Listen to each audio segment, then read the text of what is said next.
Yes, sir. Yes, sir. We are back. We are back for another special edition of the Soul Show.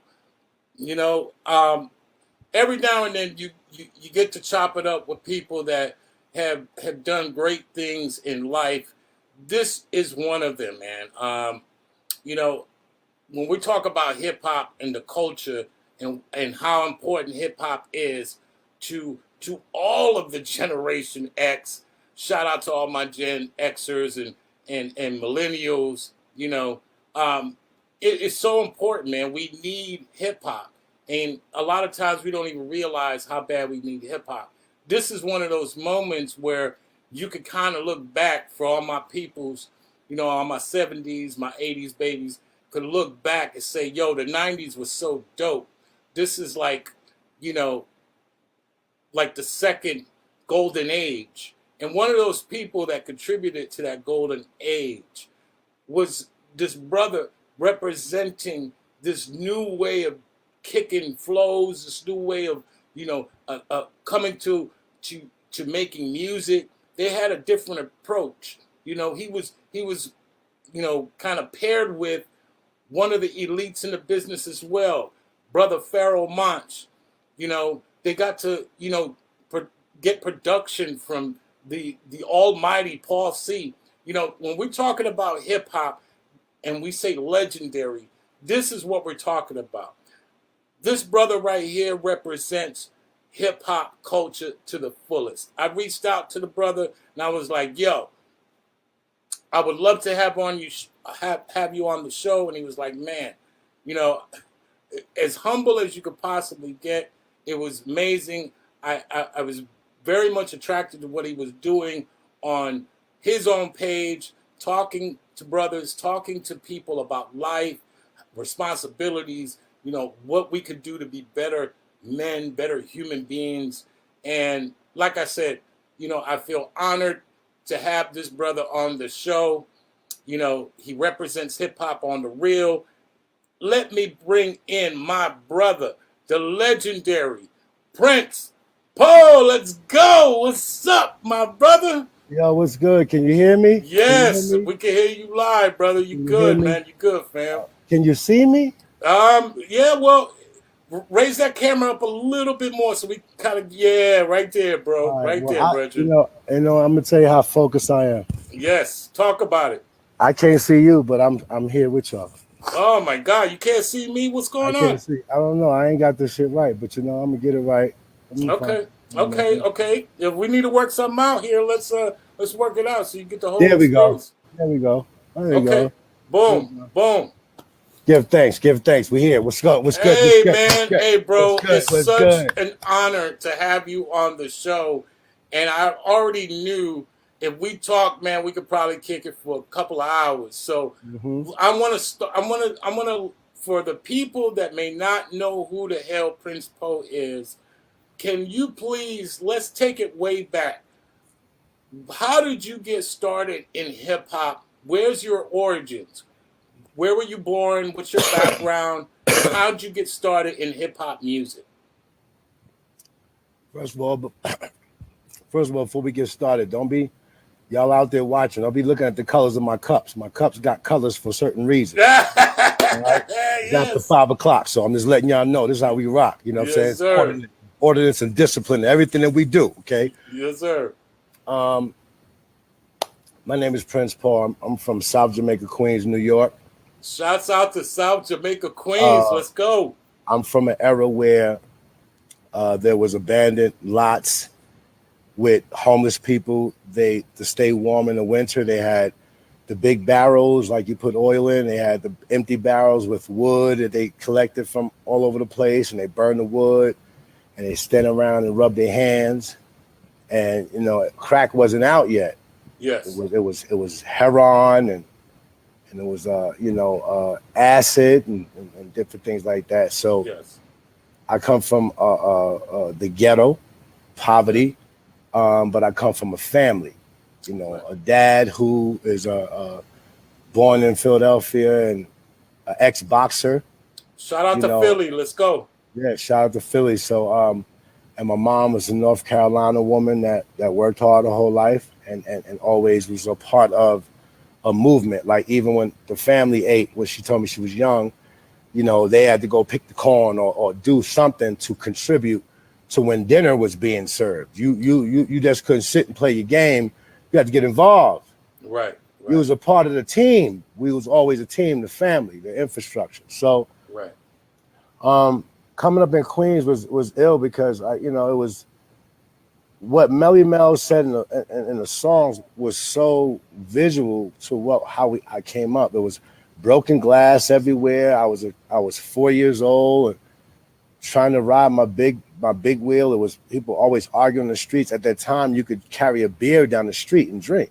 Right. Right. Uh, uh, when I was young, I always knew what tension was. Like that's what I think is bad that kids 4 or 5 should not know what tension is.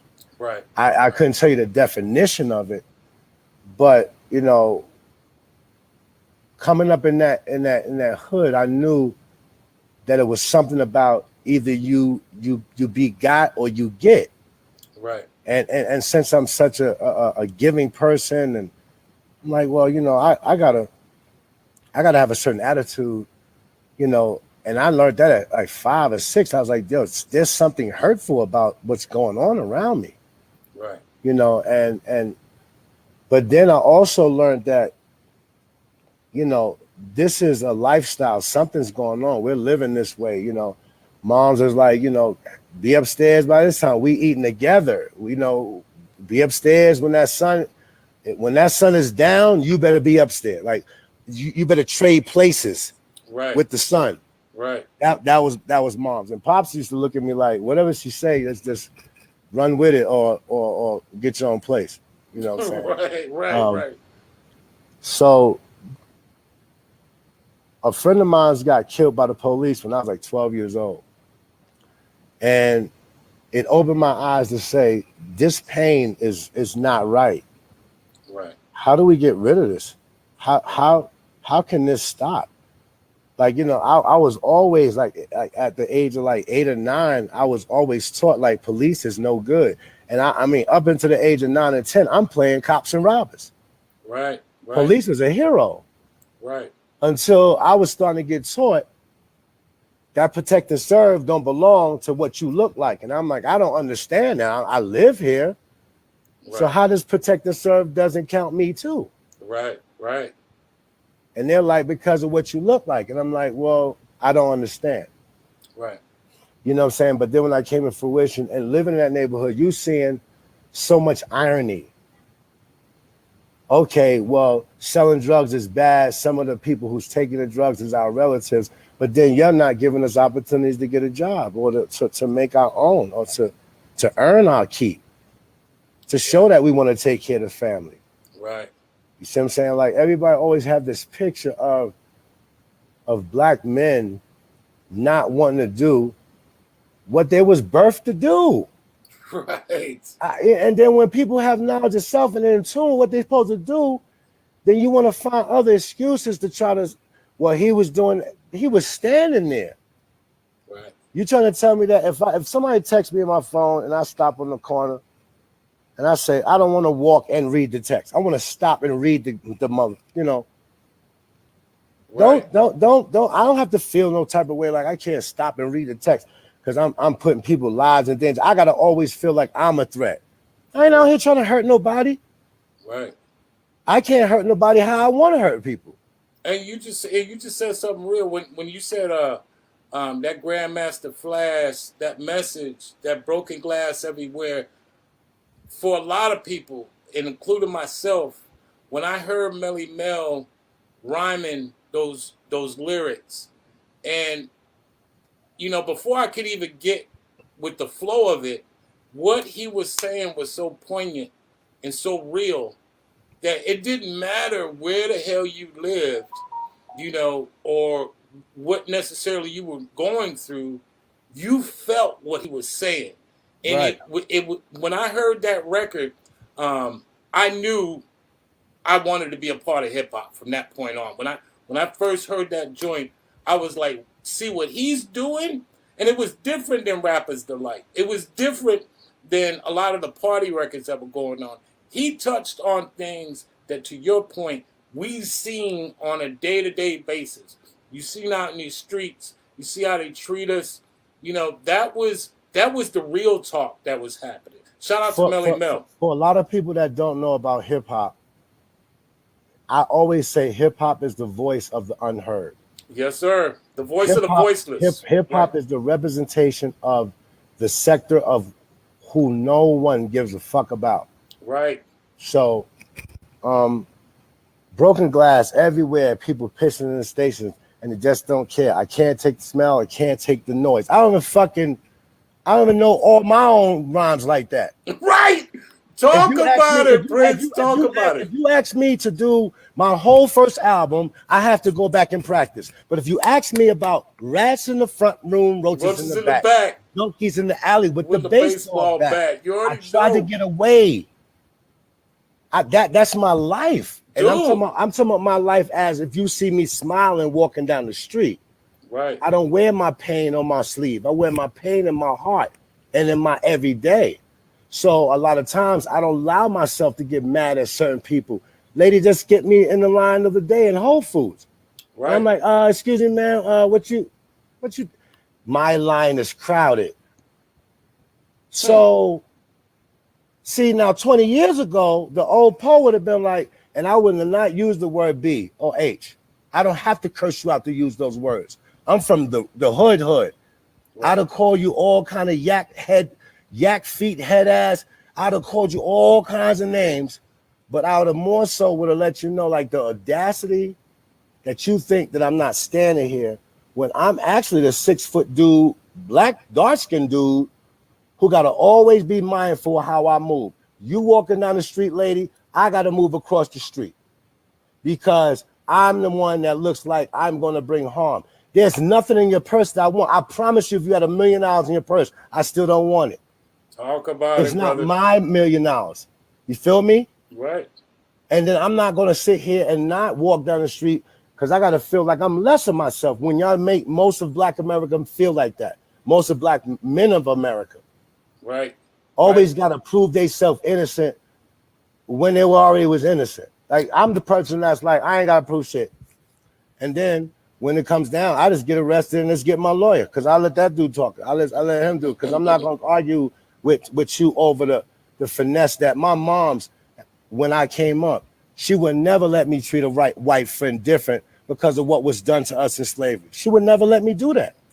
Right. She'll be like, son, that boy don't have nothing to do with that. His parents is living the same life. Why you think he in the hood? He is a part of us, son. Right. Talk about it. Talk So about it. so so going up in that hood, going back to the question you asked me, it's different from now because everybody keeps saying you can't tell the young boys nothing. They'll pull out guns and such.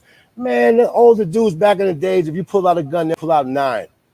If you think you can beat them up with 12 friends, they'll come out with 60 friends. Right. It was it was ordinance and discipline. And the thing about another thing too is a lot of older dudes be fucking up the game too because they be having chips on their shoulder and they don't have no respect in how they talk to the young dudes. Right. Talk Like about it's a it. chipper, like it's a chipper. First of all, when a young dude look at me like, yo, like he ice grilling me in the store, I say, what's up, big brother? Yeah. And he look at me with the gray in my beard like, big brother, this dude is old. Because I'm letting him know that I don't have a problem with you. Trust me, if I come at you, I'm going to shred you in the store. But then I got to look at your moms that look like my sister. Right. Hypocritical, very hypocritical. So I got to look at you as my nephew instead of looking at you as a knucklehead that needs to be checked. See, the ego is very tricky. Right. And that was a So, part of that. That was a part of that hip hop community growing up in that early '80s. Having, to your point, the older heads in the community, which would have been, which would have led with knowledge, would have told this person, hey, you know what, man, I see you, young buck. I see you got fire. This could be used in a different way. Maybe you could do some other things for us. Maybe we could get you a job, or maybe we can, help you out. And a lot of this, bitterness comes from the abandoning of each other. in a lot of Right. different ways. We Right, abandon one another. in that hood, everybody understood that the abandonment was there. Right, So right, what the rule was that while you out here in these streets, you're going to respect the generalization of what's going on. We right, out here in irony. We selling drugs to a lot of strange people, but we also selling drugs to a lot of our own people. right, But we also are refusing to starve to death. right, So all America gets to every race. Every race. I don't have to name, I don't have to have somebody have a reason to come at me. I'm going to say this. Every race, every ethnicity that's in New York City that has helped build New York City after the melanated people helped build it is a part of hustling, drugs, corruption, espionage. What the fuck? What else? What? This is a business called America. They put in the movies based off of what's the realities of what's going on. right. I'm not a conspiracy theorist. I'm like, you don't smoke that good, better weed than me that you come up with all these great ideas that none of this stuff comes from reality or truth. So And you South, and a South lot of Jamaica, South Jamaica, Queens, I'm gonna tell you, when I moved in the projects, because I was like 4 or 5 when I moved in the project, and you talking about a kid being 4 or 5, and I'm like, those little boys don't look like they like me. They're like, yo, little boy, come here. And they little boys telling me to come here. I'm like, no, I don't think they want to play Skelly. I right, don't think so. They wanted to jump the shit out of me. And when I ran back to the building, God bless him, a dude named Dog. He was like, don't run. And he made me stand there. And they just like seen me standing there with him and they walked away. Found out later, 2 of the dudes was like 2 years younger than me. 3 or 4. wow, Niggas be thinking this is exaggeration. This is project life. I'm talking about, and when you sense something and you're a young kid, you don't know how to pick up vibrations. You just know something is wrong. right, And I knew if they all said, come here, and I'm stupid and naive and went over there, I'd have came upstairs lumped up. And my dad being a boxer would have made nothing but friction the first day I moved in the projects. You feel me? right, right. It'd have been all bad because his son, his only son. right, So it taught me discipline. It taught me how sometimes even when you write, shut up. Have control over you and the entire situation. I beat mad odds because of that. And I'm so thankful that I didn't let my ego get to me. You know how many times you walk back through side streets of South. See, Queens, they call it the desert because like in Brooklyn, unlike Brooklyn and Bronx, and see, the reason I know about it because one of my sisters live in the Bronx. One of my sisters live in Brooklyn. So I always had an early experience in Brooklyn. And my aunt lived in the Bronx. So I always had lifetime experiences with the Bronx. Shout out to BX. Let's go, Brooklyn. Let's go. And they got train stations in their residential area. We don't have that. Once you get to a certain central part in Queens, the rest of Queens, all the way to Long Island, is all buses.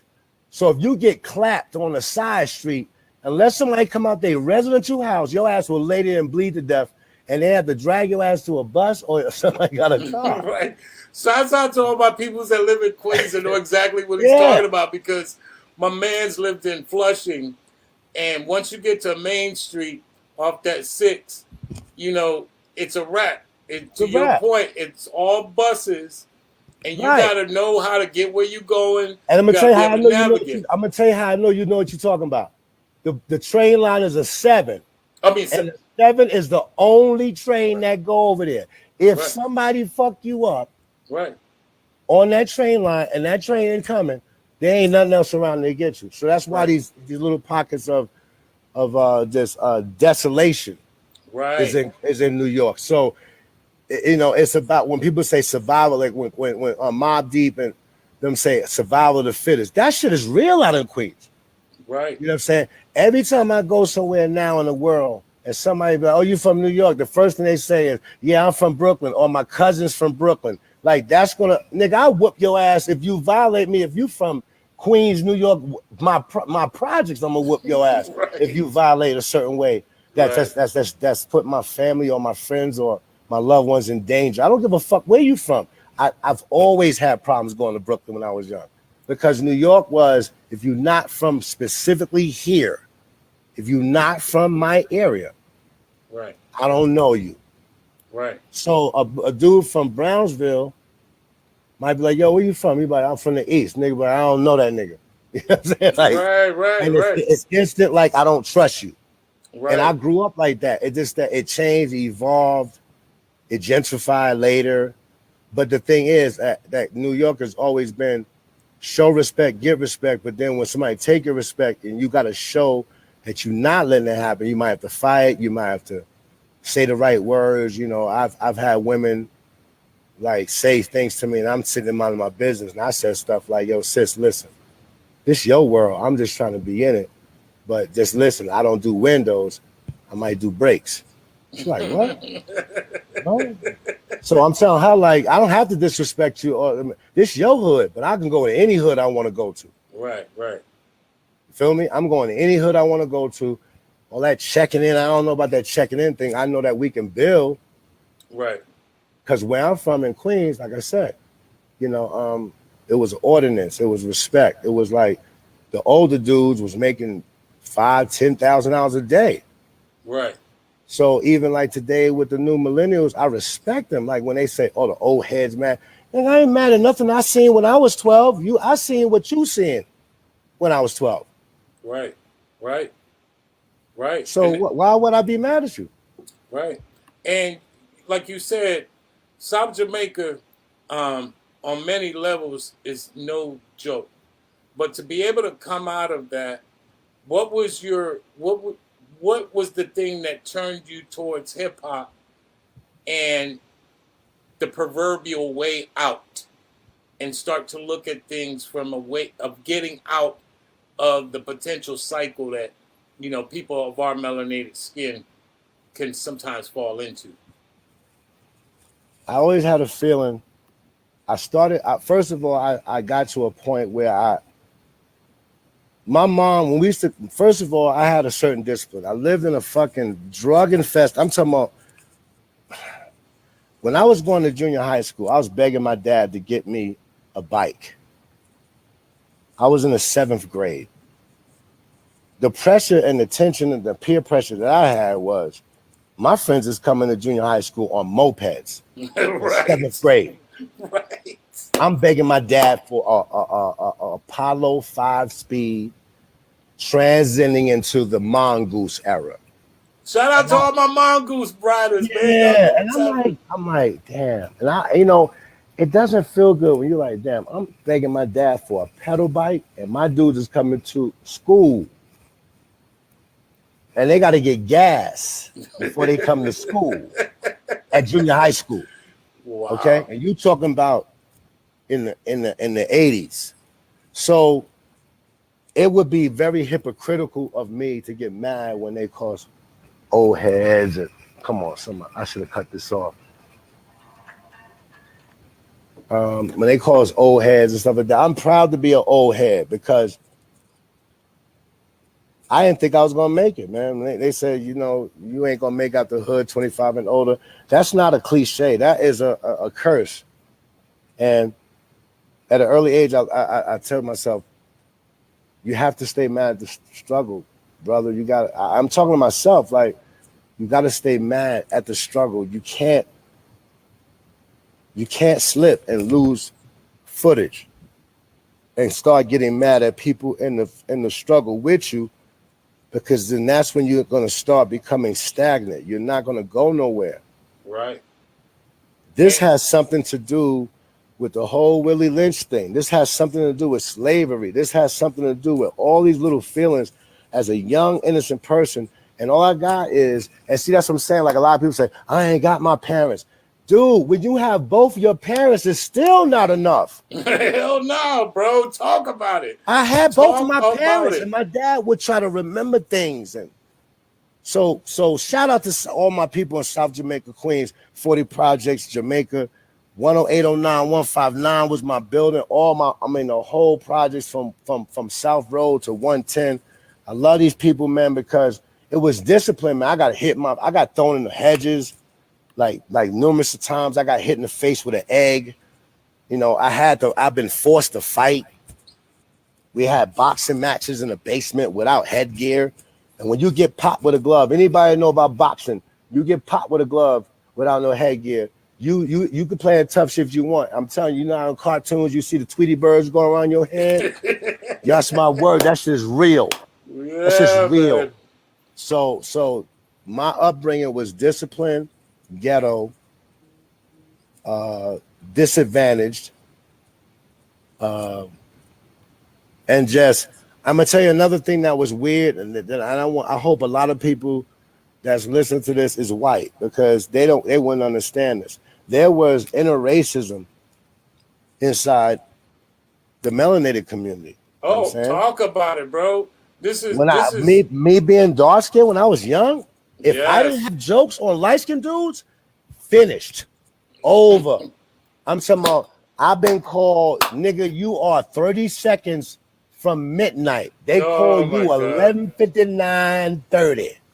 Yes, yes. And Talk about it, man. I used to be like, yup, and you are vanilla wafer, banana pudding from somebody's aunt who don't know how to make it half cooked, motherfucker. And I had to have that. That was a Right, defense mechanism. right. That was, I'm gonna pick who I'm gonna talk to between you and Pookie, the cute girl I wanted to talk to. Me being dark skinned, I had to move a certain way because being Hispanic with curly hair or being light skinned with smooth hair, that was the standard. Isn't that crazy when you And it think didn't about bother it? me because I had a dad that was like, son, you Right, know, he expected more from me. right. He used to be like, I know all your friends sell drugs, but son, if you bring a cracked vial, a cracked residue paper, uh, anything that represents crack, I'm going to crack your ass. And what it did was, see, a lot of people say, that's not right. You simple. No, you do put fear. You put family, guardian fear, love fear inside your kids because you want your love fear to oversee the peer pressure fear. Yes, yes. Yo, my friend got this. My friend parent let me do that. My dad was like, listen. So I used to tell my friends, like, that's in your house. Pretty much it doesn't happen over here. So I was proud to not do what everybody else did because my dad put that love fear in me. Yes.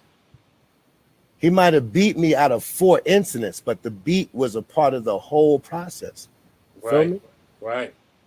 The other 2 times he talked to me, and the other one time he ignored me, went right along with the one time he whooped my ass so much that he held me up and my feet was dangling. I'm like, oh shit. I can't even stand up because he's already not wanting to do it. Right, But you got right. to be a real man to become a man to understand that. And I made my dad come to tears and look at him like, yo, I'm a grown man now. Yo, I love you, bro. I Yeah, love you for what you did. Because the streets could have took me and everybody gets sad when them bullets is in me. But what about thinking about avoiding them shits? Like, why we gotta? What makes it real that we get hit with them? I've seen too many people. right, It shouldn't be that I've been to more than 100 funerals in my life. right, right.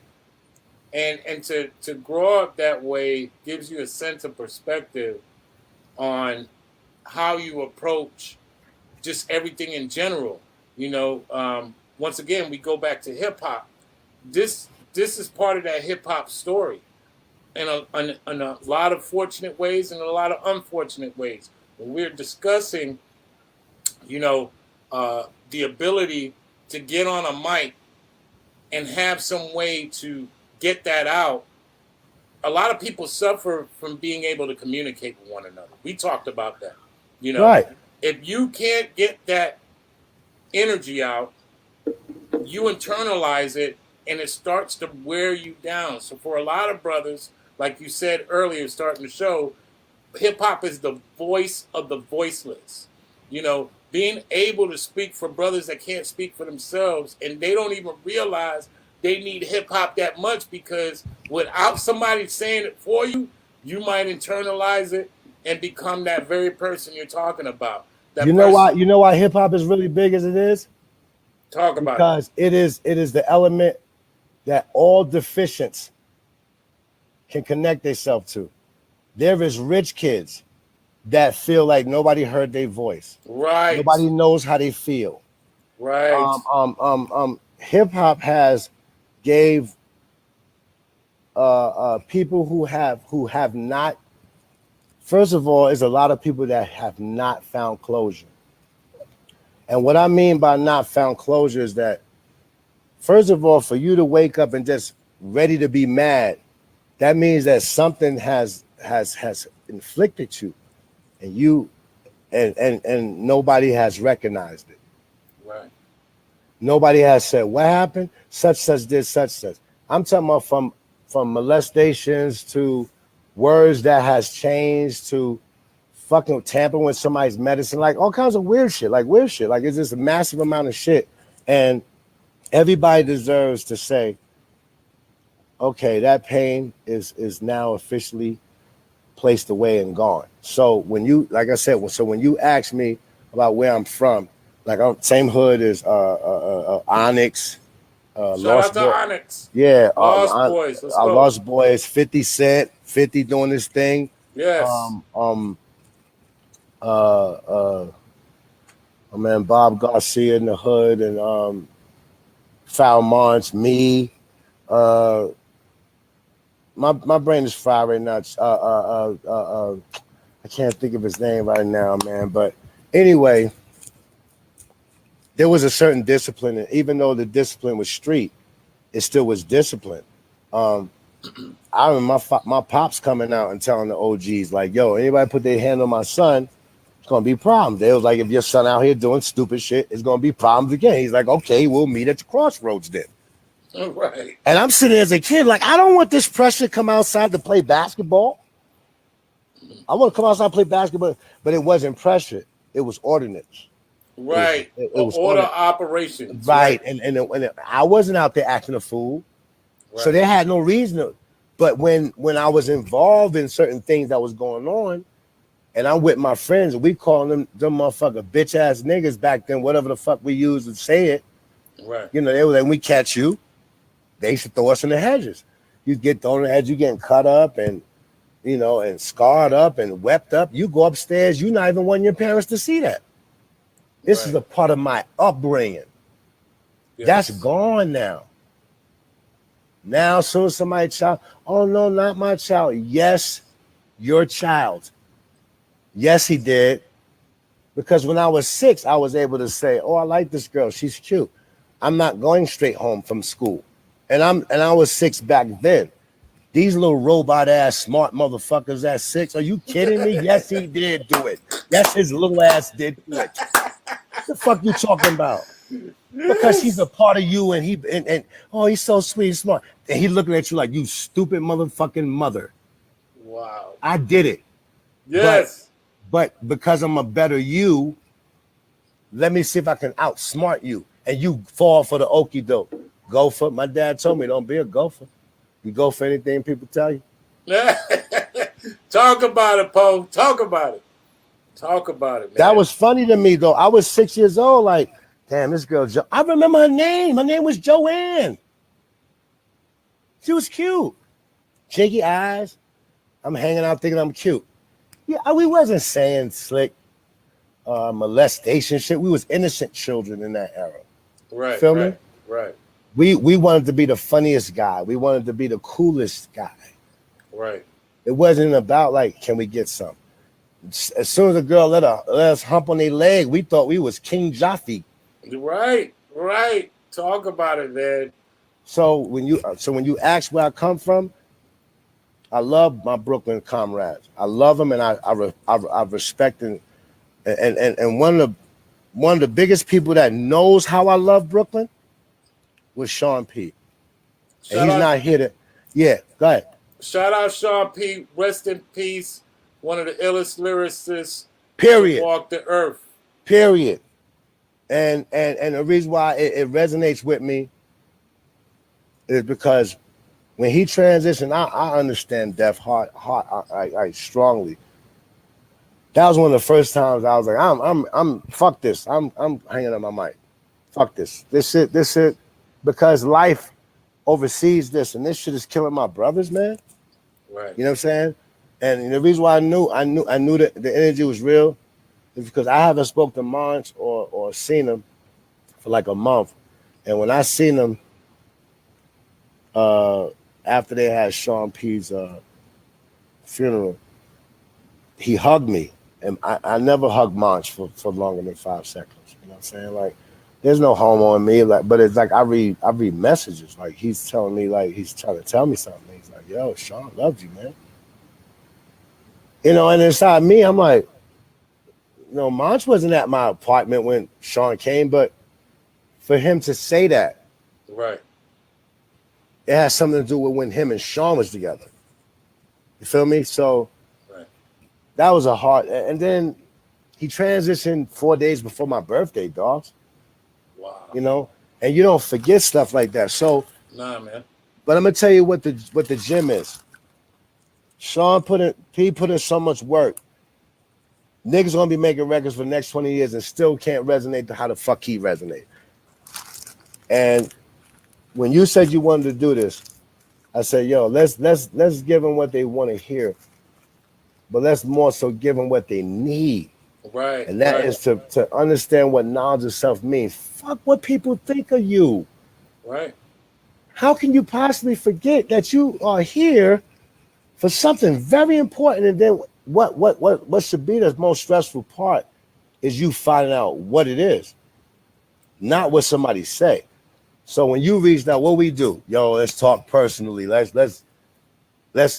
We was looking for a solution. Can you imagine me and you just being straight niggery from the hood? Right. Yo, I'm trying to tell you something. Yo, I'm telling you something too. And then I'm telling you something too. And then we fell on two, TWO, and you know, ignorance. Right.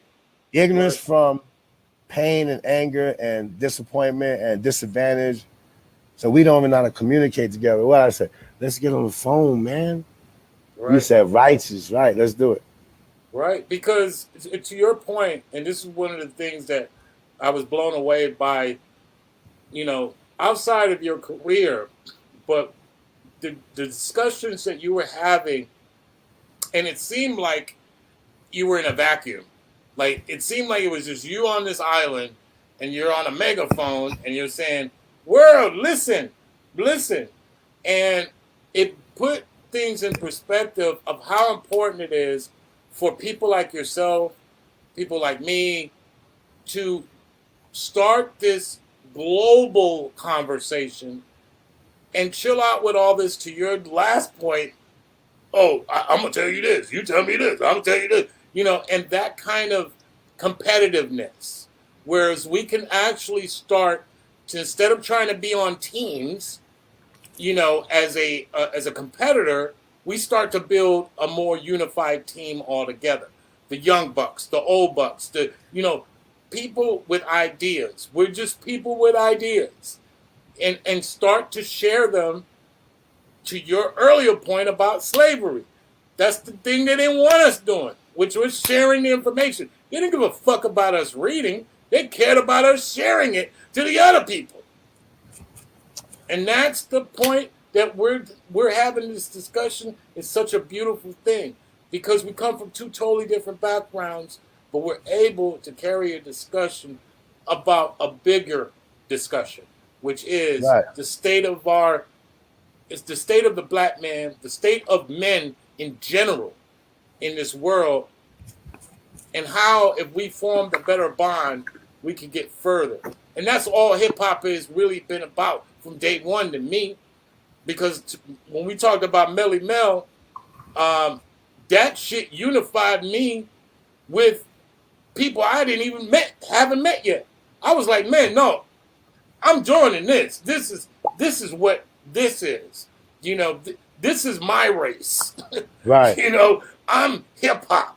You know, I don't care what y'all calling this other shit, black, Puerto Rican, all this. The culture I'm supporting, that I'm behind, you can call. I wish they had hip hop on the fucking application, dude. I'm hip hop. That's who the fuck Yo, I am, and I I, represent millions of people. I'm gonna say this, and I want you to get to your next question because I'm doing this for you. You, my brother, and I want Yes, to do sir. this for my Florida Massive and Yes. everybody that's tuning in. Yes, And I'm sir. gonna say this right here, and you can go on to the next thing that what you want to say, what you want to build on, because I am honored to be here with you on the Soul Show. You know what I Yes, mean? sir, So, brother.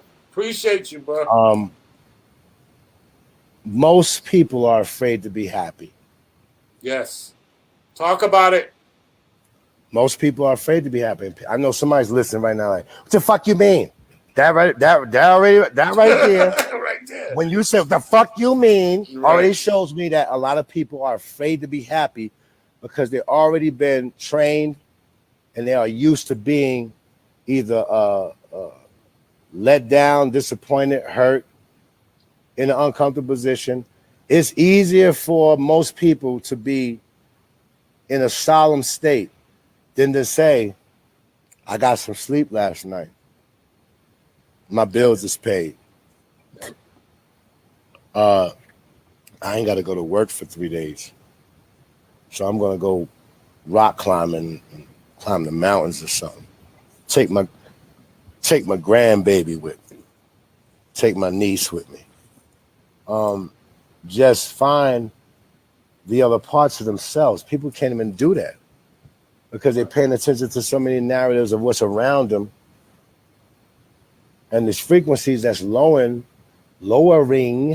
their frequencies, and people are not giving themselves time enough to say, there's changes going on.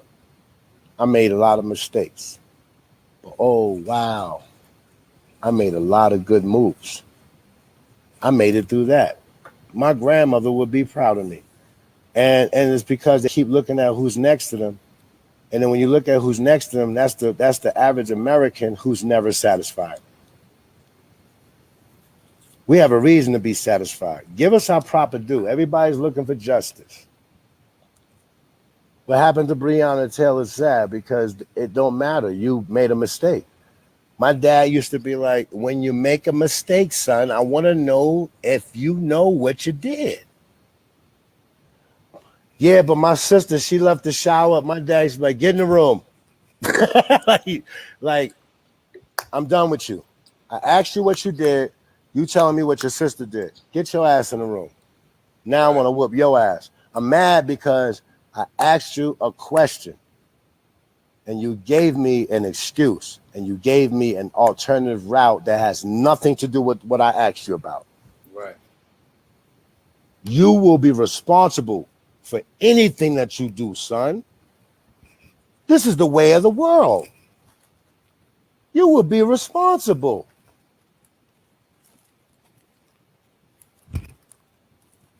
You did it. You did it. So when I started saying, yes, Dad, I burnt the garbage. Yeah, I burnt down the garbage because my little ass thought I knew what I was doing with matches. People, oh my God, he was a terrible kid. Shut the fuck up. I was learning the importance of matches. People always ready to judge. I'm a child learning, just like we are adults learning. And everybody is so quick to be embarrassed to be a student.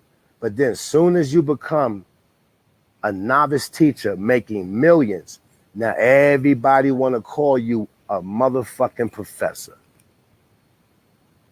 And now you sitting there wondering like, well, how this happened? It's because you was humble and you took your steps the right way. Stop worried about what other people are saying. Worry about what you need to do. Right.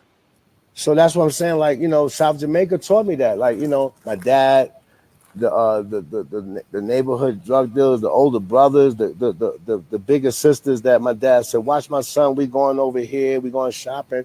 And they was like, you better have your ass over here, and they was very, like, they was disciplinarians. Right. And regardless that we didn't like it, who knows? It might have kept us from getting killed. Exactly. Exactly. The whole point of having support is to have true support.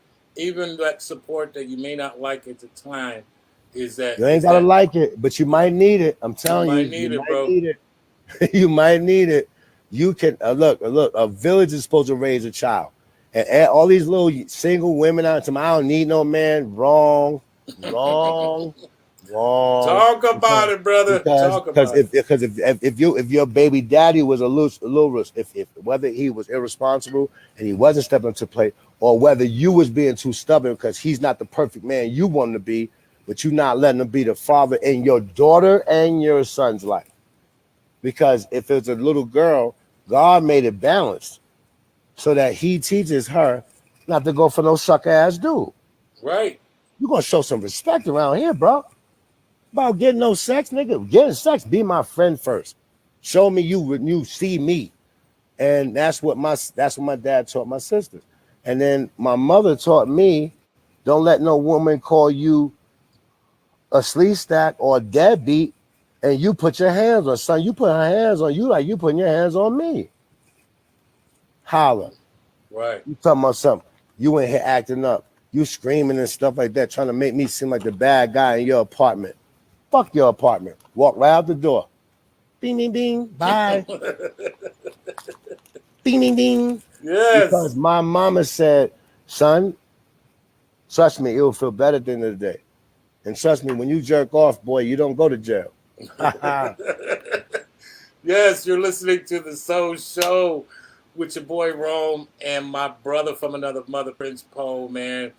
We are just chopping it up, talking about life, all things hip hop. You cannot have one without the other.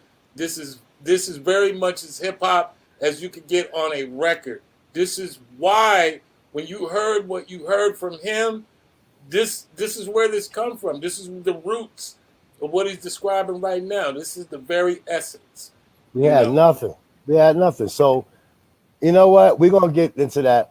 Let's get to your next question because you, my bro. I've been waiting to make sure I lace you right. No, you good, bro. You good. I love what you're doing because for a lot of people that are tuning in or for that may tune in, you are speaking truth to power.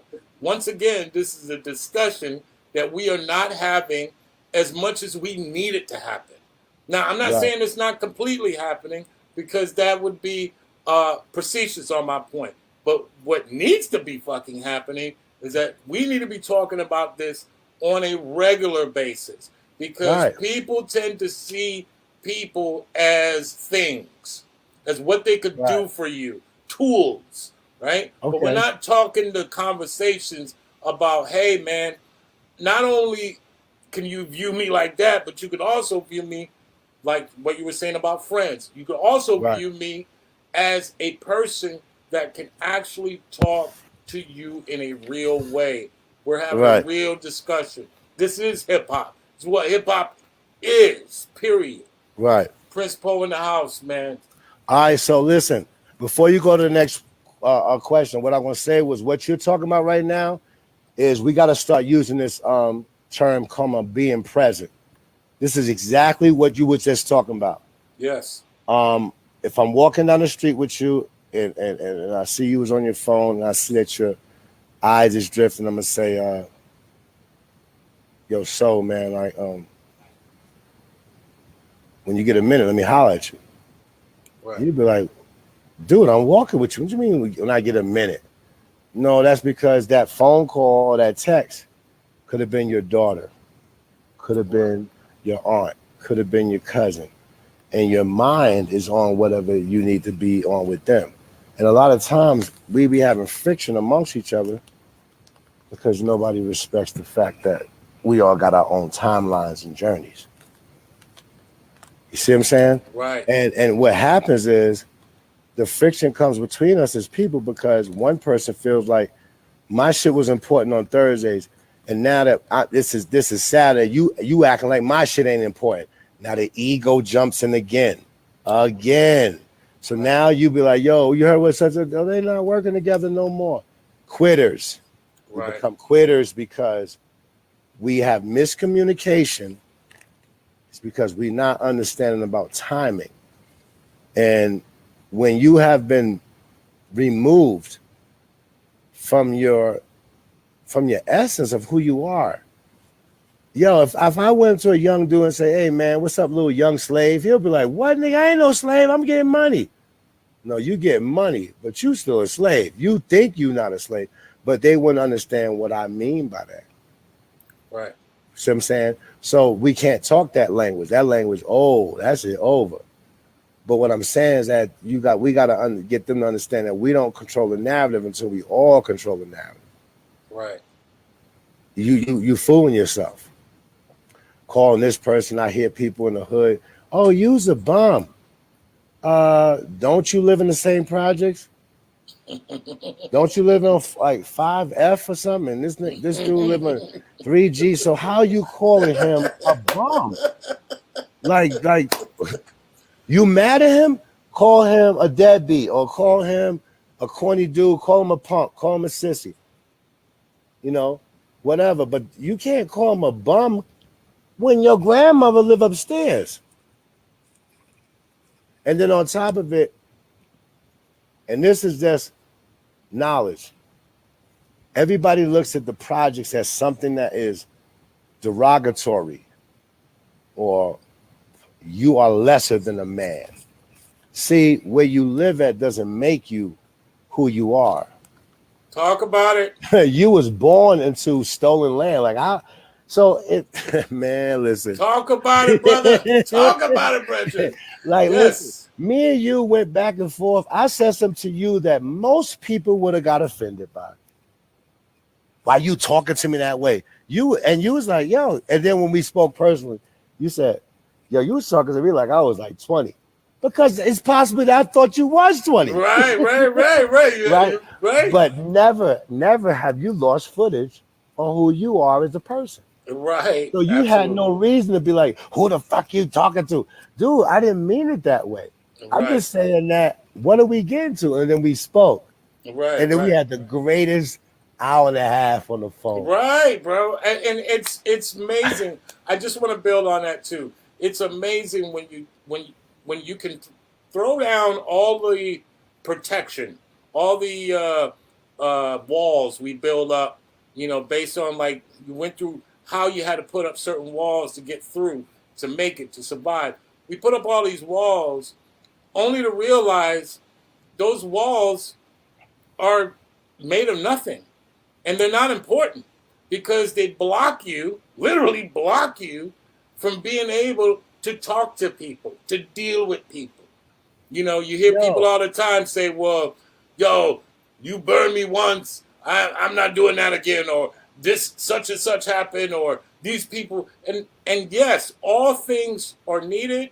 But at the end of the day, bro, you can't live a happy life that way. You can't live a prosperous life that way. And you know why? And you know why you shouldn't let the ego run away with you? Because humility is so powerful, yo. Yeah, man. Yo, I'm talking about like, there's times that people was like, you better not have said nothing.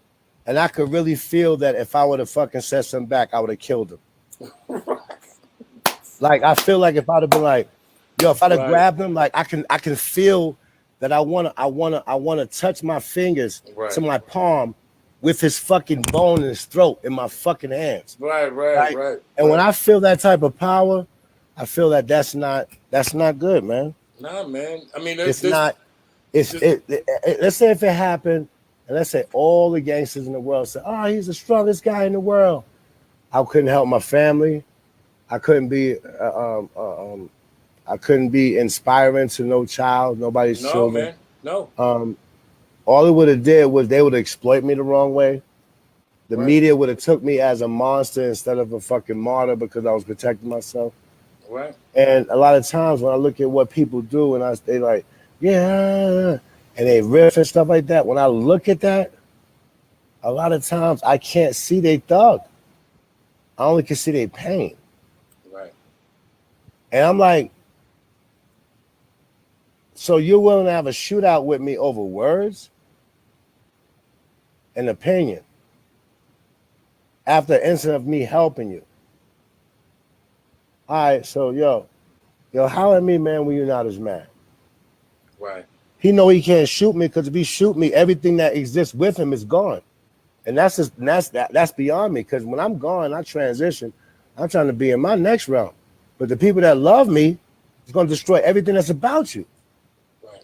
I think a lot of times people get mad at me because they don't like my raps, but they gotta respect my platform. And that's cool too. I think a lot of people are like, oh, he's not as dope as Monch. A lot of people say that and didn't even hear half the stuff I've done. Right. I've done over 300 features. Talk about it. And they'd be like, Pharrell Monch is dope. He's exciting. And Prince, he's, and it's okay. I'm not for everybody. Right. I'm not made to rhyme for everybody. But when I say I got a lot of jewels, but I don't rock a chain, that's not for everybody. Right. Right. It's that simple as that say. Because I don't like chains, because I've had dreams that people grab the chains and I spin around on them and hit them in the neck, just like this. This two finger right here. Because I'm listen, 350, 490, you bench press 20,000, you bench press 1,000. I'm trying to stop your breathing. I don't care about your size. I don't like combat, because combat to me means somebody gotta go and it ain't gonna be me. Talk about it. Yes. So when people say this nigga always smiling, they make that happy music. They make Chicken as their first single. Trust me, I shouldn't make the song that exactly fits to my life, because it's too much darkness. Right. We got Maintain. We got Stress.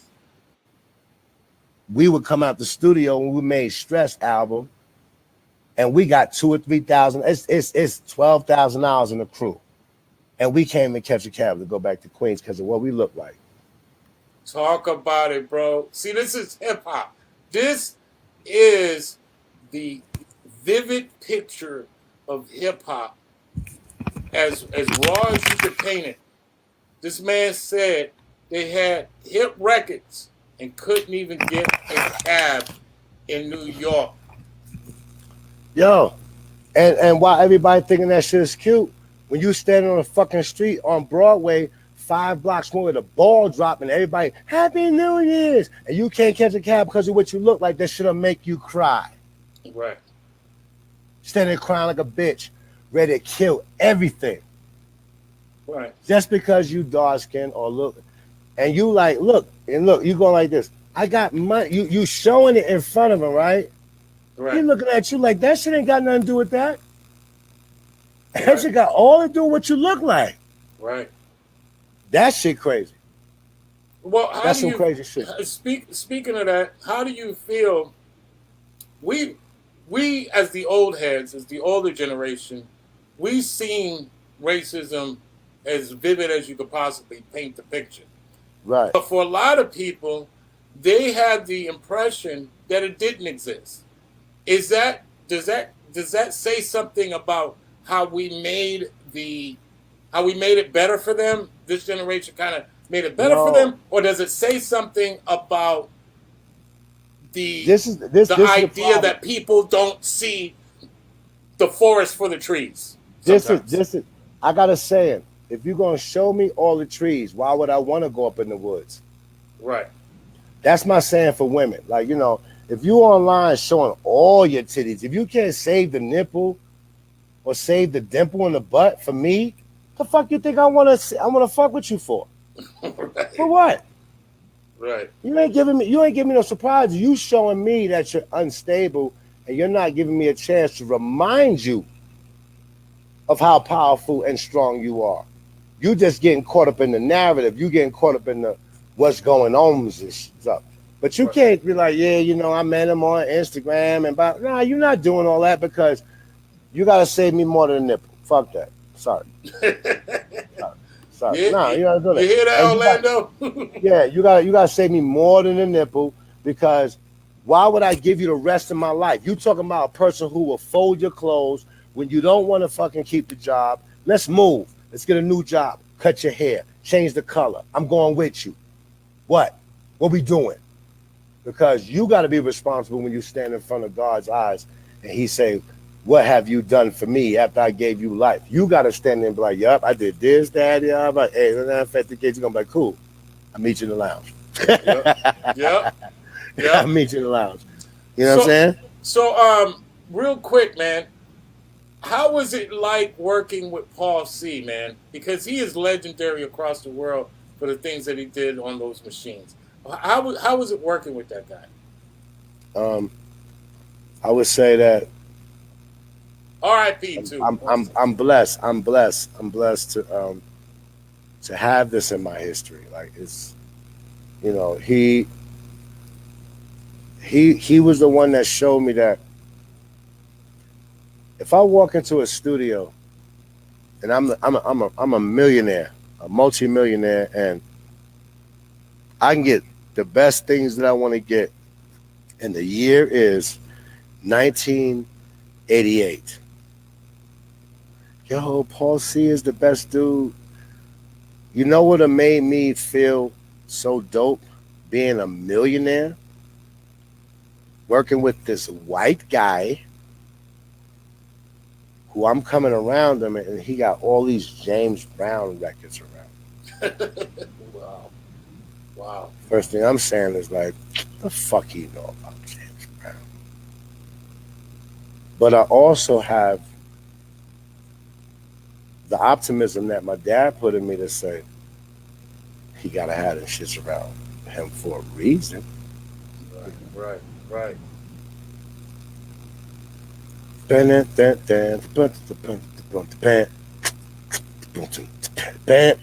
same way how Amarie did a song, like Paul knew how to take James Brown and do that. Wow. Wow.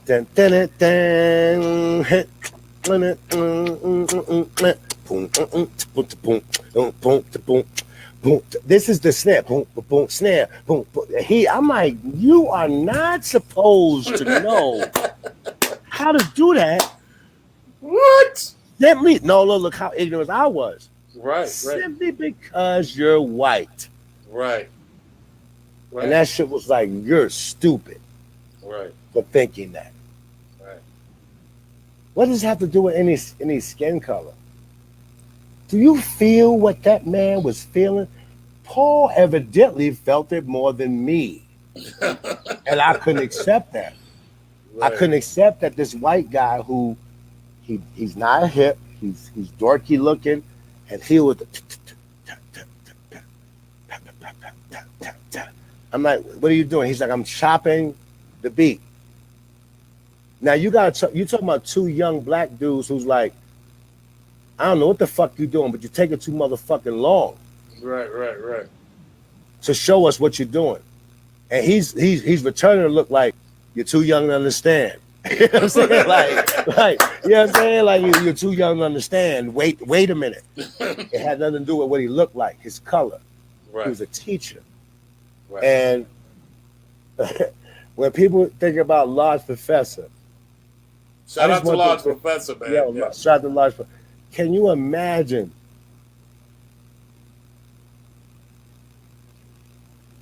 a 50-year-old Large Professor when Large Professor first came out?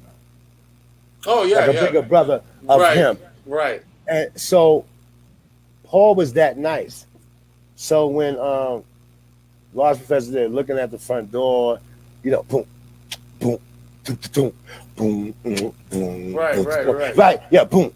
And intro, simple. Right back into the song. He sounded like he was on Motown when he was a young man. Large Professor. Right. That's because of Paul C. He wanted to define the odds. Yeah, I'm white, and I'm gonna show you that I know more about James Brown than probably like 30% of all black people. And then Large Professor was like, I'm gonna define the odds and show you that I can be the most soulfulest producers who make a beat like I am 55 years old at 16. Right. You know what I'm saying? So that means that the opportunities and what you achieve is endless. How much do you love? What you mean? How much do I love? How much do you love your people? How much do you love your craft? How much do you love hip hop? How much do you love being a person that's interested in being an auto mechanic? Right. if you can answer that question, I love that shit a lot. And what you do is you go through the motion. You get mad you get mad at the auto equipment. You kick the car. You kick the jack. You spill the oil. You throw the lugs, but you come back, and that's hip hop. That's hip hop, brother. That's hip hop. That's hip hop. You can't quit. Get rich or die trying. what was one of your biggest impressions of the record industry? Once you've seen it for all its glory, what did you think that record industry was like once you seen it? The face of it.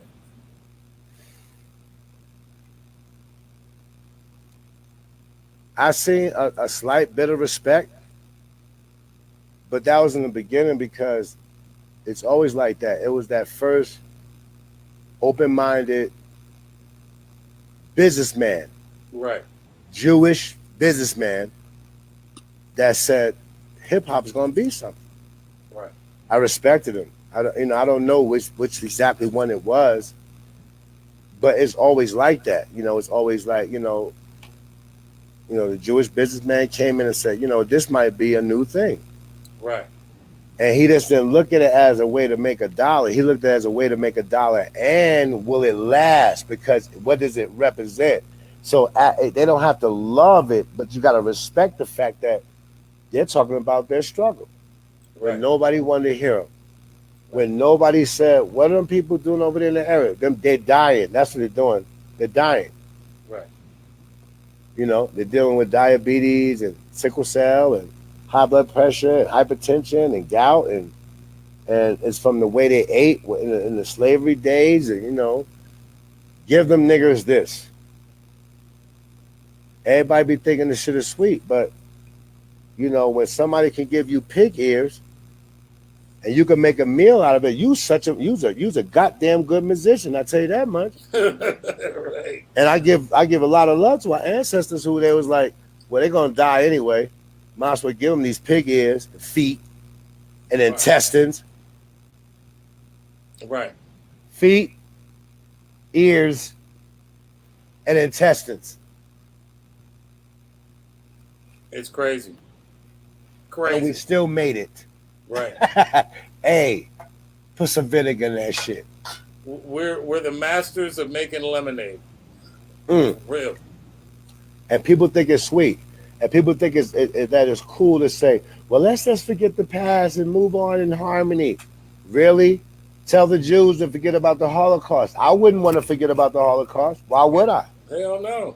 Why would I? I don't have to have no Jewish friends that want to always represent, not represent, but respect the struggle of the Holocaust. Right. Y'all can't do that for slavery? Really? Right. Armenians, Irish, I don't care. I know about your background. Shout out to all my Armenian people, man. Right. Why is it the fact that I get to respect and know my history of your shit and y'all get to Right. Right. And then as soon as we start uproaring, it's time to start a riot. It always becomes some different narrative. Right. Well, they take what we do and they eliminate our shit too, because they make it consumable. They make some horrible shit consumable for people that are ready to swallow that shit, right? They would have if they didn't have an audience, none of that shit would work. But they do have an audience. And right, they got a great audience, and they throw out these narratives that always separate us. Right. It works. If white supremacy wasn't so damn evil, you can respect the genius of it. But this is what I'm gonna say to black people: when you're mad, you don't think as good as you normally do. Right. You get mad and you start thinking senselessly. Right. You feel me? Right. Because you get mad. Oh, why the fuck they looting? Because they're eating ramen noodles every night. You're not. I can't stand when somebody always trying to think that their right is just the one right. See, Coretta Scott King is the queen because of her actions and what she said and what she did. See, in Thelma, they didn't want to show it too much in the movie Thelma. But what Coretta Scott King is, she told Malcolm, like, dude, it doesn't matter that you and my husband got different missions. What is the problem is that y'all got problems with each other. I got a problem in that. I'm coming to you. I'm not even going to my husband. They never spoke on that. She wanted to let Malcolm know that it doesn't matter that y'all got two different missions. It's for the same cause. Right. And that shit kills me when yo, what's up? You no, and a lot of times I get it right. I'm like, yo, you Trini? Yo, how you know? People always come in Jamaican. How you know? People always come in Jamaican. So what if they call you Jamaican? Right. So what? They be like, man, you got it right, man. I love you. I'll do anything. I'm like, and then they because people call me Jamaican, like as if it's a curse or disease to be called Jamaican. This is how separate we are. Oh yeah, bro. Oh yeah. I just had my brother, Cali Ranks on a couple weeks ago. We were talking about how I was coming up here in Florida, because back then, well, even in New York, it was the same thing. Jamaicans came up here and felt a lot of some kind of way, just like Americans that grew up here, the Black Americans that grew up here, felt some kind of way, and there was a divisiveness amongst each other because they were from the West Indies, or they're not from here, so let's separate them from the pack and let's say this. And so you have all this infighting that leads to nowhere. And meanwhile, the global point is you got unity all on the other side. The whole entire place, everybody else is unifying, creating these corporations, creating these communities, creating this wealth, and we're infighting about who get the last bag of ramen noodles. Right, but that's also coming from pain too. Yeah, it is. When you've been hurt so much, a lot of times people don't know that all they got is their pride left. So they like, Right. don't disrespect me. Don't I'm from here. I'm from this. I'm this. I'm doing. Right. Yo, I'm not Jamaican. I'm Bajan. I'm not Bajan. I'm Trini. I'm like, dude, y'all all are just one fucking boat ride away. Please stop Right. listening with the shit, man. Right. And a lot of ways, hip hop was supposed to do the complete opposite. Right, but listen, the reason why I say that to them is I try to share with them is that I'm an American Black person. Right. Some people say African American, whatever they want to label it. It went from Black to African. It's the narratives have changed so many times over the years. I remember on the application it used to say Black. Right. Then people start being offended, saying nobody's skin is black. I'm like, I don't care about what the fuck you name it. Give us better jobs, nigga. Pay us better money. Yeah, I need the equality. I don't give a fuck if you want to call it top people. They're top. TOUPE. They brown, black, green. I don't give a fuck what you name it. Give me the same pay as Becky. Right. Okay? You can miss me with all what you want to title it as, and then at the end of the application it says EOE. Right. Equal opportunity employee. No, it's not. Right. You just asked me what I was. If it was equal opportunity employee, all you gotta do is be like Lawrence, Prince, Baskerville. Right. And then black people just as fucking fucked up too. I'm gonna name my son Bartholomew until I told my man until they see his black ass face. Name what the fuck you want to name him from? I'm gonna name him Bartholomew so he get the job. He ain't get the job. What they see is black ass face and them bubbly ass lips. Right. Right. You are listening to my brother Prince Paul, dropping jewel after jewel. This is hip hop. He might as well be freestyling right now on a mic, because when we're talking about real discussions and talks that our people should be having, it is MCing. You are a master of ceremonies. You are telling your truth. And that's so important when we're talking about building strong unities amongst one another, strong unions. You can't get there without being able to speak your mind, without being able to say your piece, without being able to put truth to power. And this is what we're doing, man. This is exactly what we're doing. You listen to the Soul Show with your boy Rome. Let's go. Normally the Yo, show is an hour. they We asked have me, they gone asked me, at we've gone past an hour right now. yo, they But that's asked me awesome. what's the platform? What should I put up here? What's the It's platform? At the yeah, Soul Show. So I'm gonna put it up on the banner for you. all At right. the Soul Show. So just type that in. At the Soul Show. Yep. Oh man, On this is Facebook. beautiful. On Facebook, All right. brother. All right.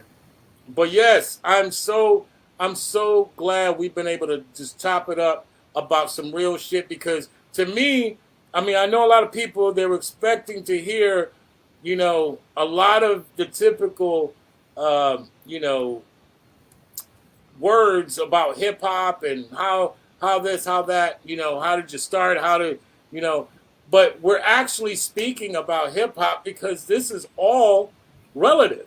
This Right. is the most relative stuff, the essence, the reason why you rhyme, the reason why the beats sound that way, the reason why you're even mentioned among legends.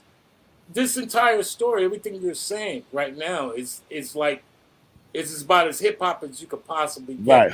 Shout out Yeah. to all my peoples tuned in right now, getting this knowledge dropped on their ass Now from look. my brother Prince. Let's go. Now I'm gonna get back to what you said about with Paul C. When Paul C started working with us, New York was at a very intense stage.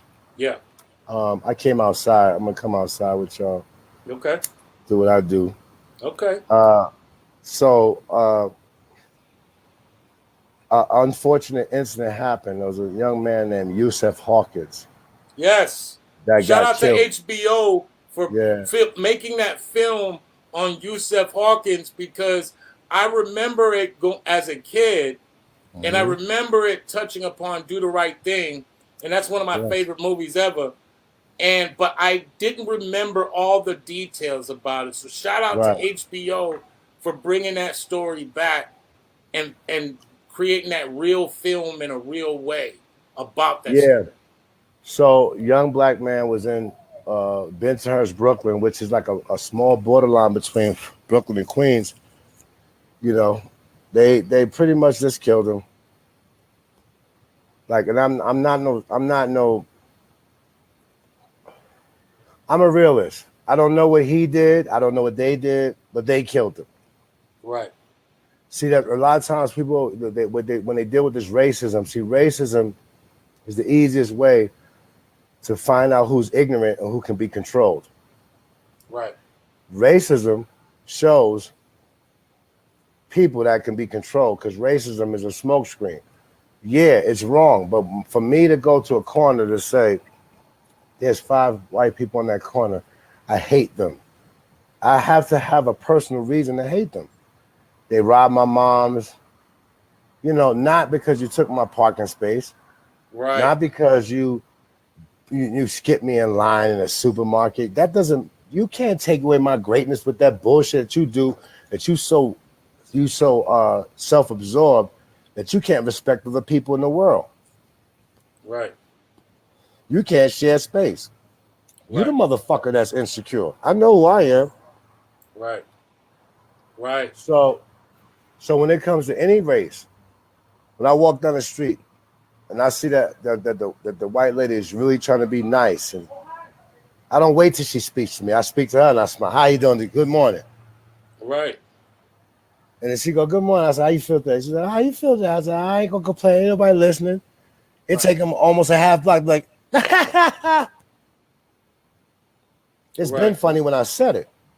Right. That's how out of tune you are with being a human. Right. I said some shit to you just to make you laugh. Right. It took you a half block to laugh. Well, That's you how just fucked up our world is. you just said something serious though. That hatred, and I know you talk about like to talk about healthy living and doing that, but that hatred to me is damn near the equivalent of eating for breakfast, lunch, and dinner hog maws, chitlins, Big Macs, fries, Hog maws, chicken not paws. right, the quarter waters, like nonstop, just nonstop. Because hate is more harmful to you than the food. You can eat anything in this world and recover from it. I'm gonna Hatred tell you, is something that will bury your insides in dirt. yeah. Well, I'm gonna tell you this, and this goes with every topic that we're talking about tonight. Yes. The problem is that everybody's afraid to embrace a mistake. Right. Everybody's afraid to say I did wrong. This world is not made to be uh, somebody who has flaws. This world is made for everybody to seek perfection. Right. There is no such thing. You can't believe in God and believe in your self-perfection because he's the only perfection. He made you imperfected because if he gave you everything that he has or it has or she has, You wouldn't need them. you wouldn't need him. Yo, you posted And, something the other day and, about and I'll be there tomorrow, but you posted something the other day that was hilarious, and you're just saying, I think it was a meme, but you posted it, and you said, it's funny how a guy, can make more money than you, and the wife, he's thinking about what he's going to bring to the wife, and and be there for the wife. But when a woman makes more money than you, she don't need a man. she don't need a man, right? Right. But the thing is that that's not most women.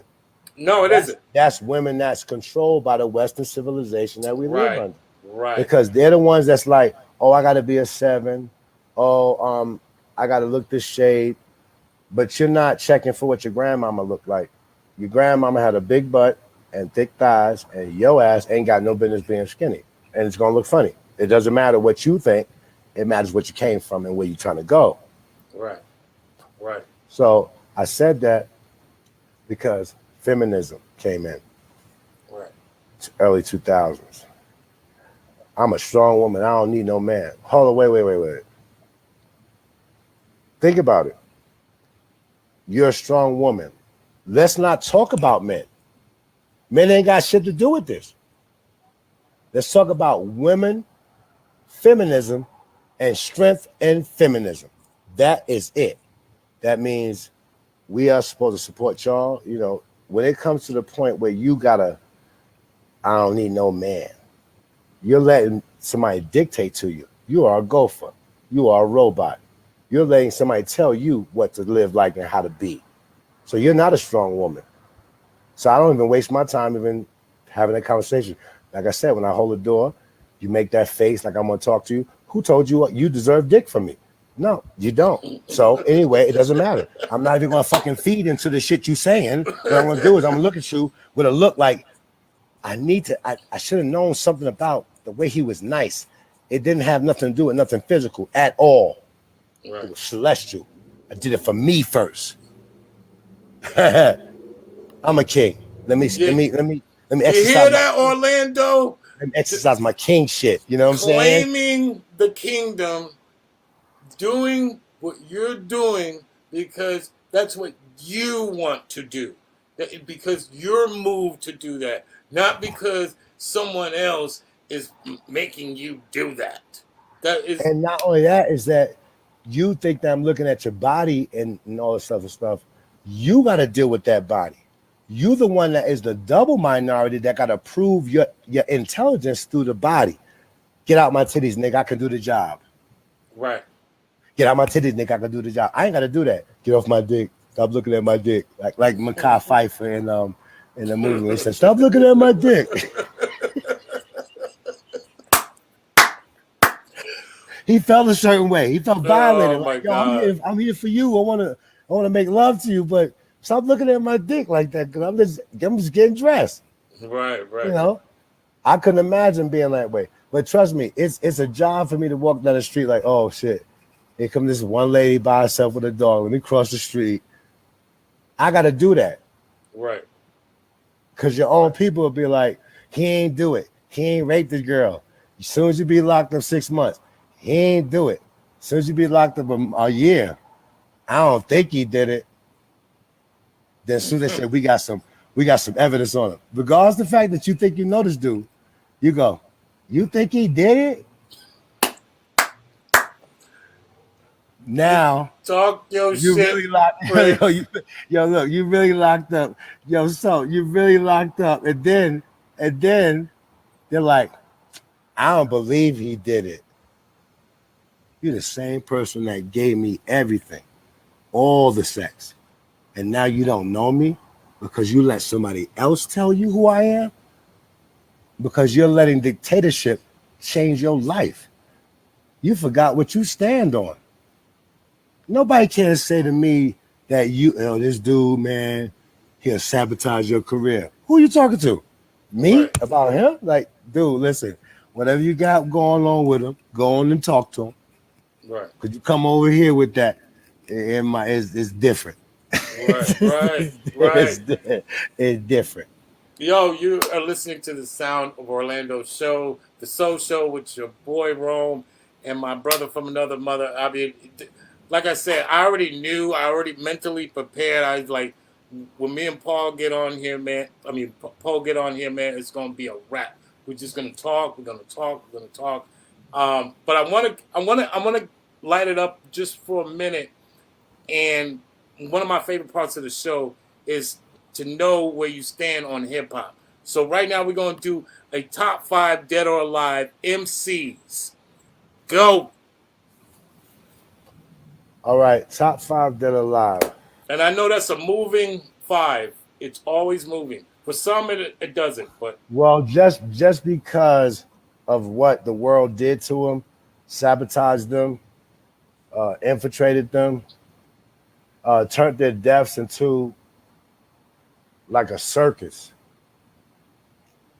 You know, Tupac saved me out of parties where everybody was on Sherm, like we gonna jump that nigga, and Tupac knew like I'm a fighter, like nigga.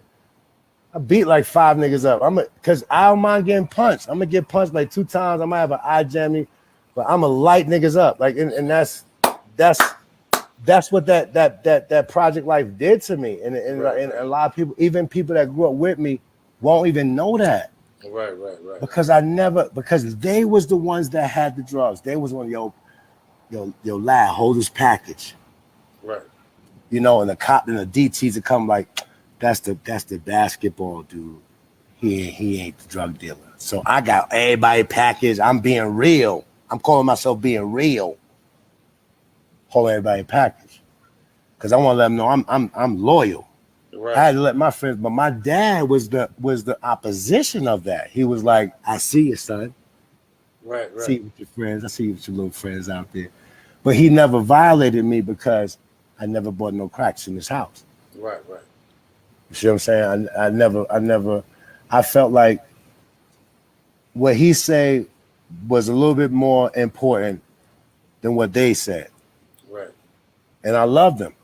You know what I'm saying? Shouts out to all the fathers out there, man. Let's go. Yeah, like, and this is what this is about because, you being a stand-up dude, like I want people to know, like, you can't possibly keep looking at like deadbeat dads. I don't know as much deadbeat dads. I know that as much as live beat dads, if you want to call it that. Right. I see my dudes like, yo, listen, I could have been had a Bentley's. Right. But I promise you, she can't say nothing to me. 15, 2.5, 3,000 a month. And not to fight it.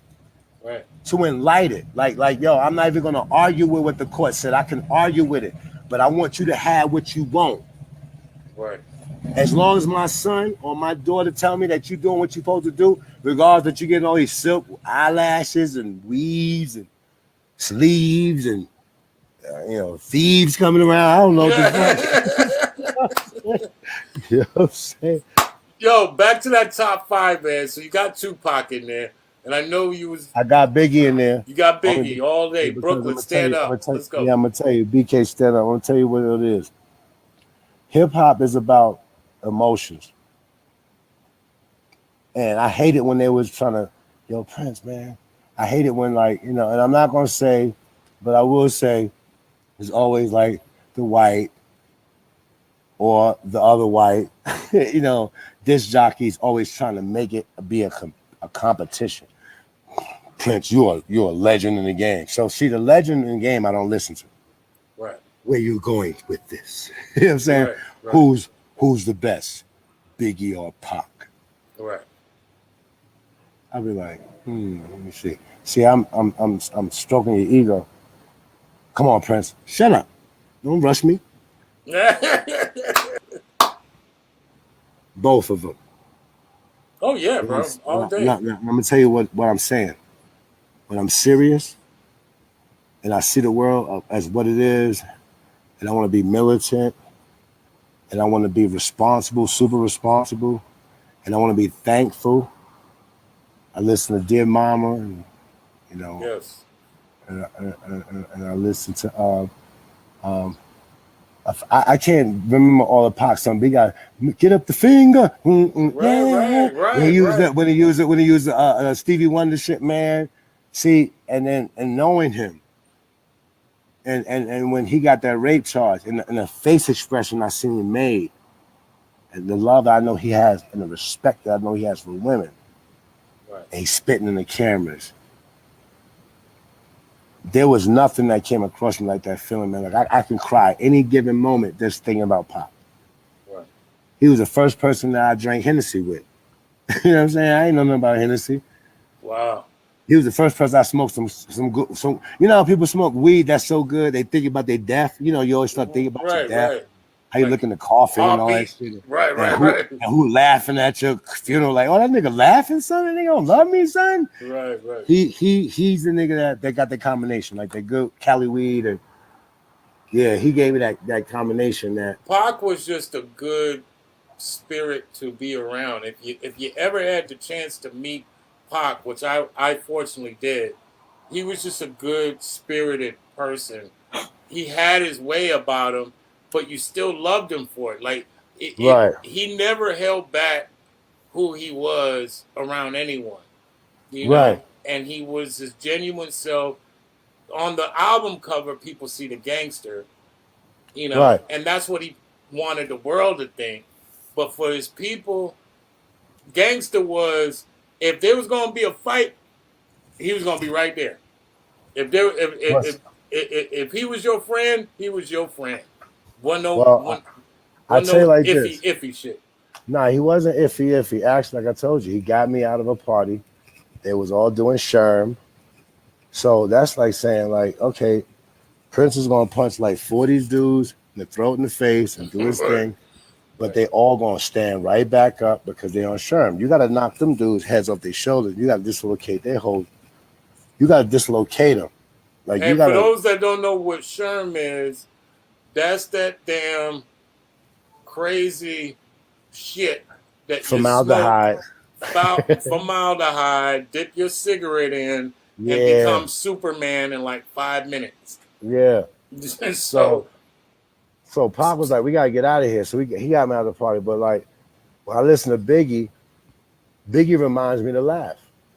right, Biggie said, make me want to eat that. I'm fucking with you. Make him the mistletoe. You know what I'm saying? right, Like, right, and like to have fun right, in the hood, in the struggle. right, Don't always make it, you know. So when the two variations come, how you gonna tell me to pick one over the other?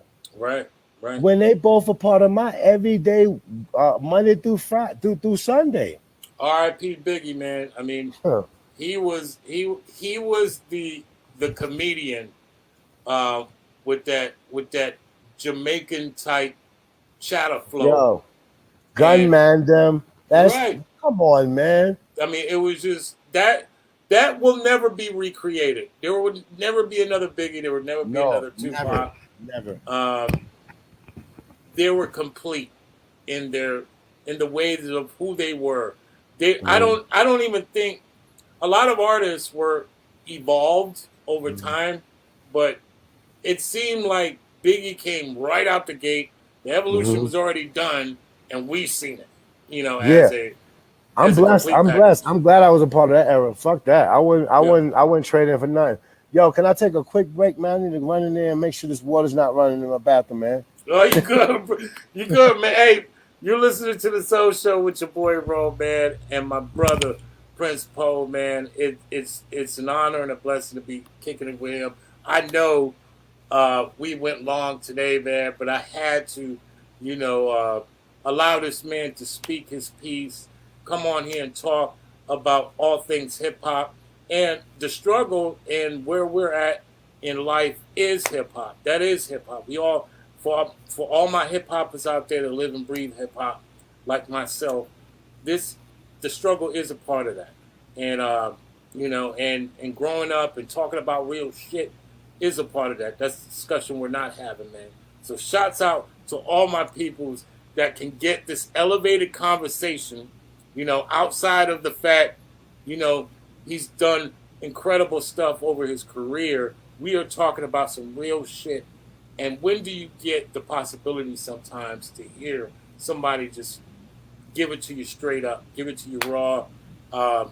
So honored to have this brother on the show right now, you know, to just, you know, tell it like it is, man. We need more of that. Shout out to all my peoples on the check-in, man. Shout out to Sharif on the check-in. Yes, thank you for tuning in. This is awesome. Chucky Trees is in the house. Peace and positivity, Kings. Bless, bless. My brother Jesse Jazz on the check-in. Yes, yes, he responded to the message. Awesome. My brother Seth One on the check-in. Much love, yo. My man, Lamont.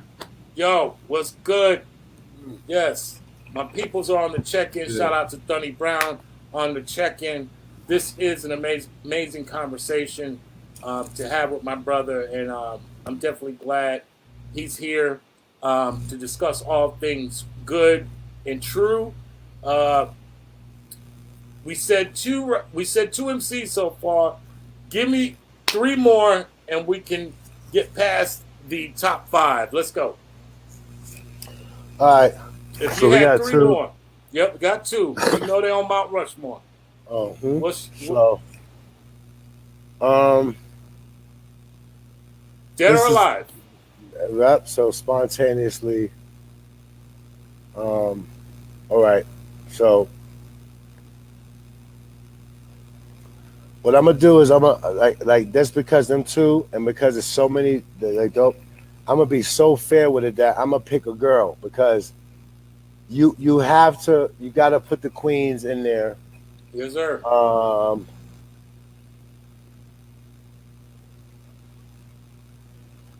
And the last 3 will be me, Pharoah Monch, and fucking Queen Latifah. Fuck that. Latifah, shout out to the Flavor Unit. Let's go. Yes. Latifah. And I'm gonna tell you why I say that, because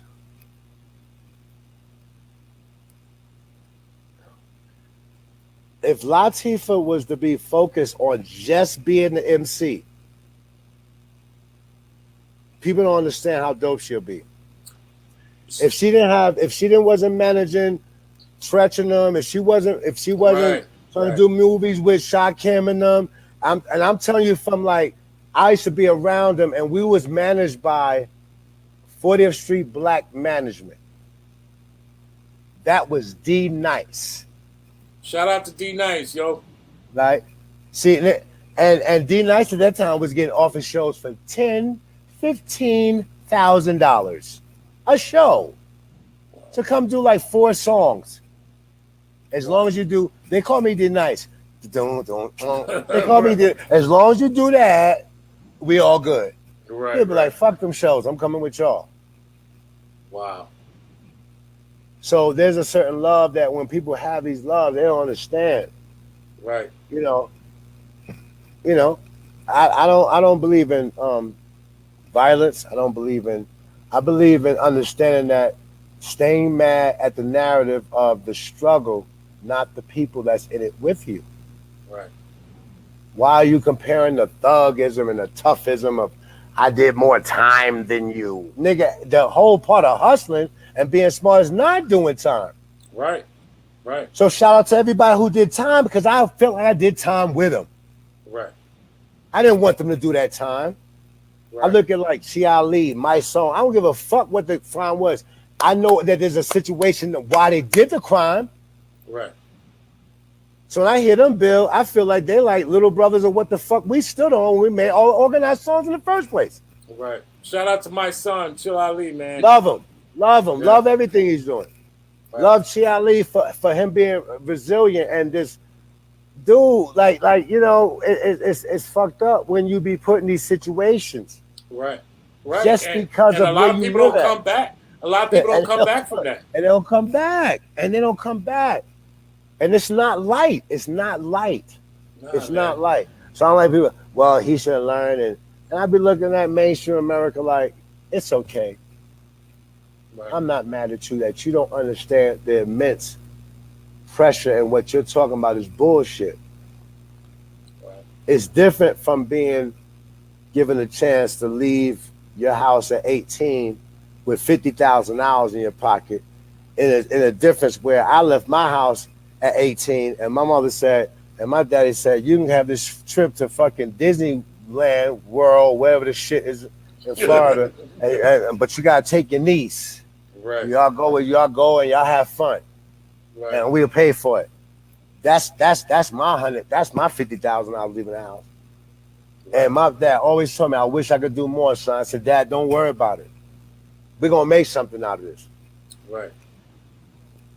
You are listening to Prince Poe, the man, the myth, the legend, the intellectual, the one that is speaking truth to power right now on the Soul Show, talking to Orlando, all my peoples out there. You know what time it is. This is hip hop in its raw form, in its raw essence right here, man.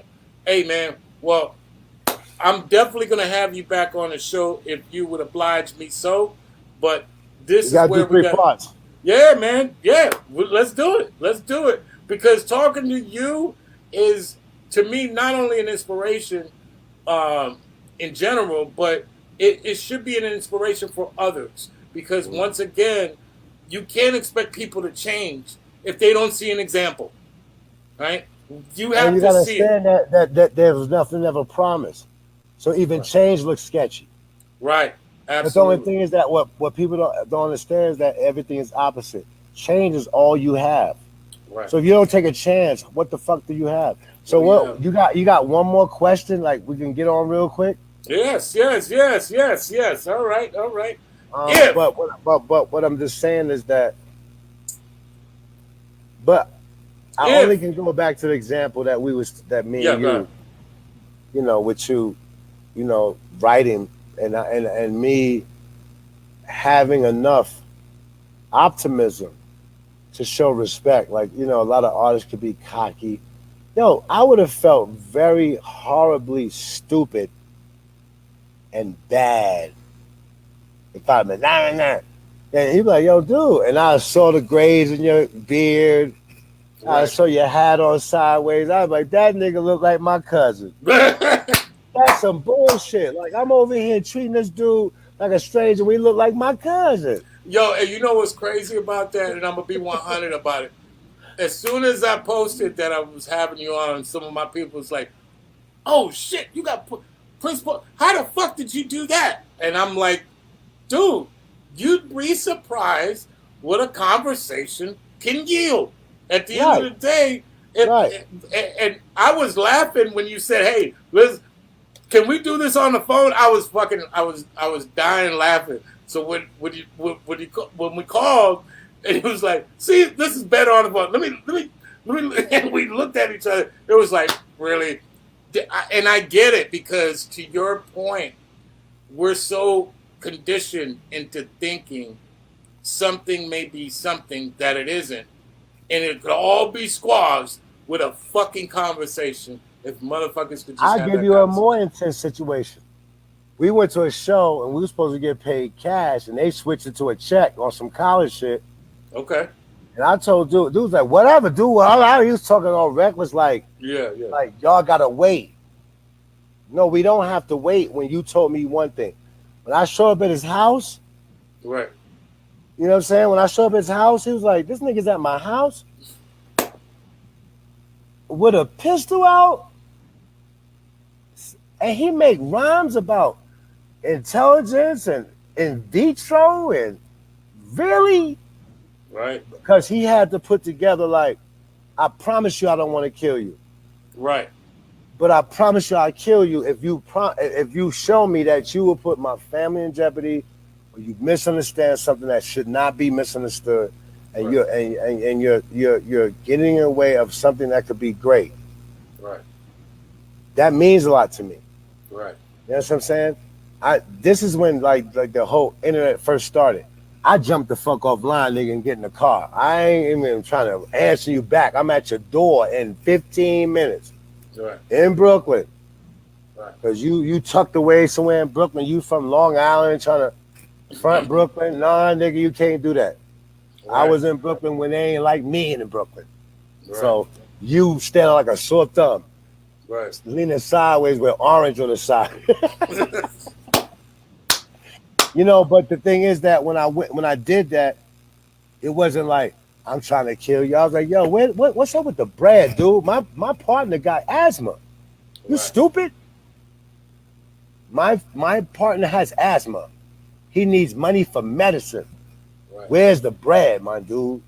Like, you know, and when it's looked at that way, it's like, look, the check is coming. You know what I'm saying? Like, Right. Right. then nobody move, nobody get hurt. That's what that comes in at. Right.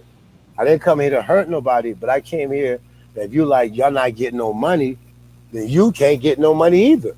Period. Right. And that's the point. And that's the point, brother. You've said so much tonight that when people play it back, they're really going to be able to take away a lot of things that they can think about.